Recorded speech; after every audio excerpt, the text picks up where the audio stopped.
cooking time again, guys. So ngayon magluluto ako ng pansit canton. Ayan, so nagpainit lang ako ng mantika. Kailangan mainit talaga ang mantika.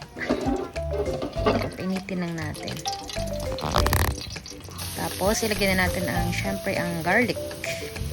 Yan, so inuuna ko talaga ang garlic. Kasi pinapa-brown ko siya. Yung tipong lalabas talaga yung aroma niya, yung bango. Yan. So nag-brown na. Tapos sinunod ko na ang sibuyas. Yung ginamit kong sibuyas, guys, ay 2 piraso lang. Isang white at isang red onion. Ayan. So kailangan haluin lang talaga natin ng mabuti ang yung mga aromatics natin. So nilagyan ko din siya ng ground black pepper kasi iba din yung magbibigay din siya ng additional flavor sa ating niluluto. So kaunti lang muna kasi mamaya lalagyan din natin. Ayan. Tapos para may konting lasa ng ating aromatics, nilagyan ko ng konting asin at sinunod ko na ang sahog na chicken. So ang ginamit ko ay breast part. Ayan. So kaunti lang. So hindi naman kailangan sobrang daming sahog, guys, diba? Para makapagluto tayo ng ating craving. So ayan, gisahin lang natin ng mabuti ang ating chicken. Ayan. Nang talagang manuot yung lasa. Yan. So, hindi tayo mapapagod maghalo, guys, ng ating sahog para talaga masarap ang resulta. Yan. So, next, ayun, tinakpan ko lang siya saglit, mga 2 minutes. Ayan. Tapos, halo ulit. Ayan.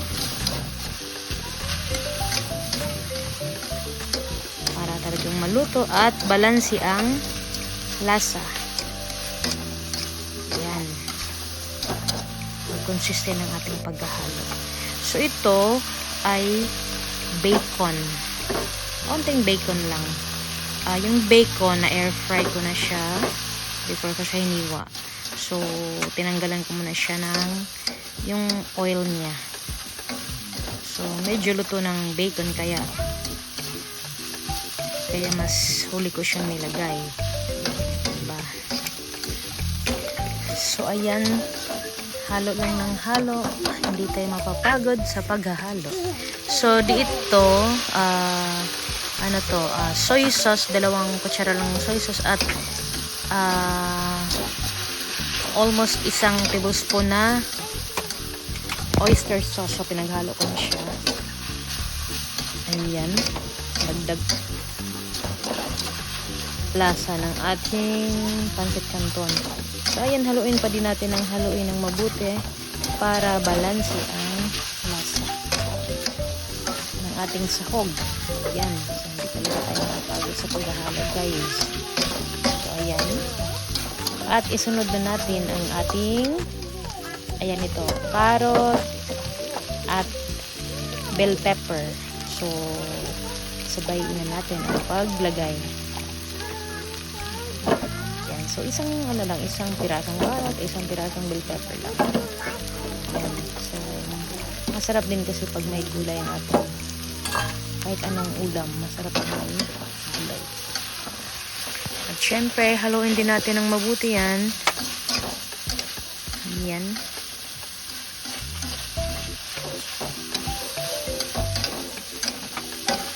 Halo-halo lang. Gisa-gisa lang.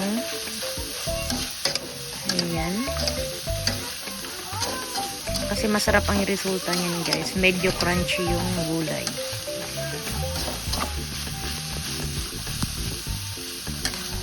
Ayan.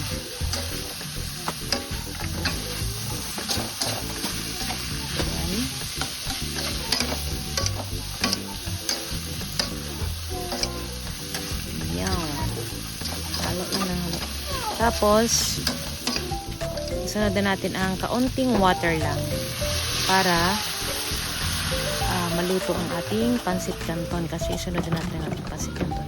So, kaunting water lang, tapos takpan lang natin saglit at pakuluan saglit. So, ito ang gamit ko ay ito, excellent na pancit canton.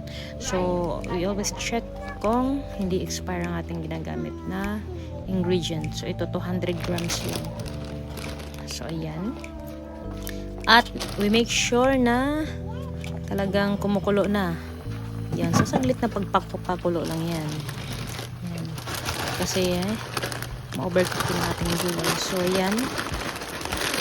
Dapat nakakulo talaga siya. Kumukulo talaga siya. So, lagyan natin ang ating pancit canton. Yun. Mabilis lang lutuin ng pancit canton talaga, guys. Yan. So, soak lang natin sa ating sabaw. Mabilis lang yan maluto, guys. Yan. So, halo-haloin lang din natin hanggang sa ma-soak lahat ng ating pancit canton at mag-blend in lahat ng lasa dyan. Yun.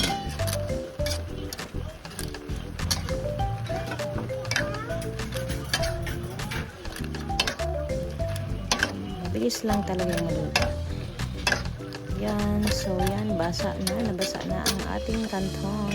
Ang ating sauce or yung sabaw. Yan, o.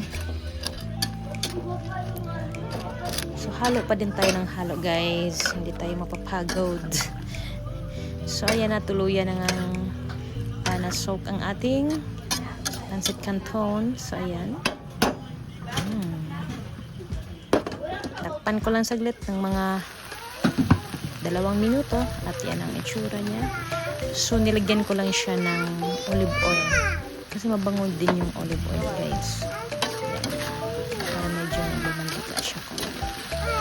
Kaunti lang naman.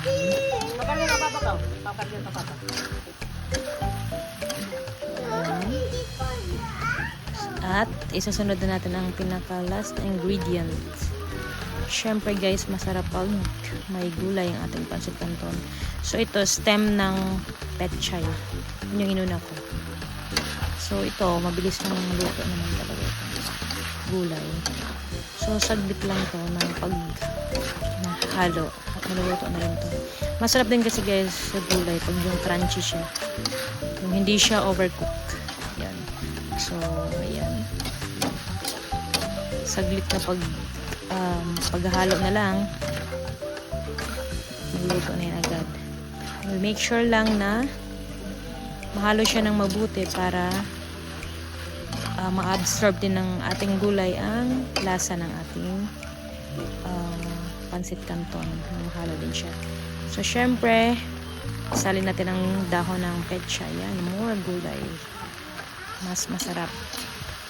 More dahon. At kaunting halo na lang to kasi mabilis lang talaga maluto ang dahon.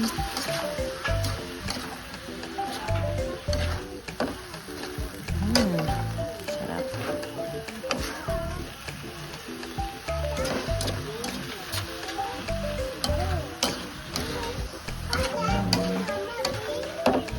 So, yung ating carrot at bell pepper hindi siya na overcook.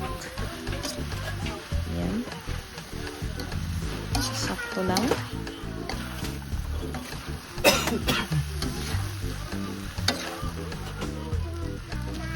At nilagyan ko lang siya ng paminta. Durog ng paminta. Yan. Tapos kaunting halo na lang. At kainan na. Ito na ang ating pancit canton. Yan, plating time. Kainan na. Yan, o. Mainit-init pa. Mas masarap kainin ng pansit pag talagang bagong haon or yung mainit pa, guys. Ayan na. So, plating time na. Yan, masarap talaga pag may gulay din, guys. Yung dahon.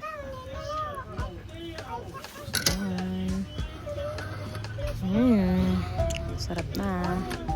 Sarap ng kumain.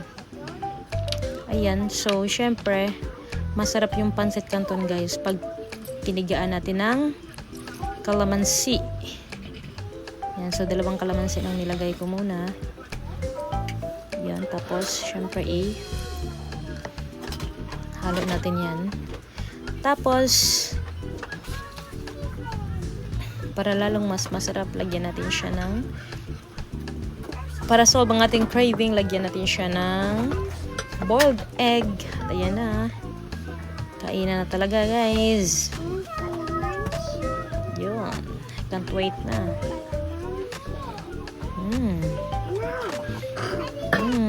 So yummy. Crunchy ang ating gulay. Sarap.